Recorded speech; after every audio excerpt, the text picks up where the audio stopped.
mahal ka ng lalaki pag ganito ang ugali niya. Makinig ka. Number 1, kapag laging may time siya sa'yo. Tandaan niyo po na karamihan sa mga lalaki, hindi yan magbibigay ng time sa mga babae or sa isang babae kung hindi niya ito mahal.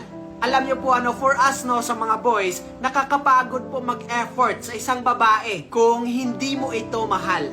Number 2, mahal ka ng lalaki kapag malambing ito sa'yo or clingy. Alam niyo po bihira lang ang mga lalaki na hindi clingy at malalambing. Karamihan ngayon, malalambing at clingy kami, especially kapag mahal namin ang isang babae. Kumbaga ito yung way namin para maipakita namin sa taong mahal namin ang pagmamahal namin.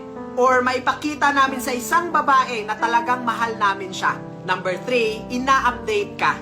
Girls, makinig kayo. Hindi ugali ng mga lalaki ang ganyang mga bagay. Yun bang mag-a-update from time to time o tatawag kami from time to time? Hindi namin ugali yan. Alam niyo po girls kapag ina-update kayo ng boyfriend nyo, tsak mahal na mahal ka niya. Mahal ka ng isang lalaki kapag ginagawa niya ito sa'yo. Especially kapag ang boyfriend mo na mismo ang mag-update sa'yo. Ito yung kahit hindi mo siya sinasabihan na, please mag-update ka babe ha. Mag-update ka sa akin please so that alam ko kung saan ka or safe ka ba. Nako girls, huwag nyo na pong pakawalan ang ganyang mga lalaki.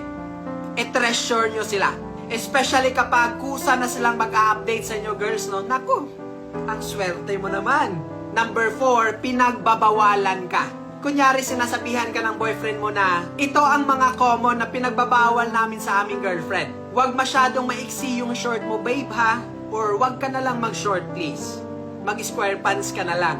Yung ibang girls dyan, kapag sinasabihan namin na huwag ka mag-short ha or huwag masyadong maiksi yung short mo, ay nako magagalit yan. Bakit ka nangingalam sa buhay ko? Diba?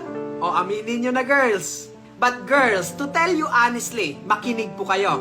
Behind that pagbabawal, may meaning yan. Kapag sinasabi namin yan sa inyo girls, huwag kayong magalit. Behind that pagbabawal, ay hindi namin gusto na mabastos kayo. Hindi namin gusto na mabastos kayo ng ibang lalaki.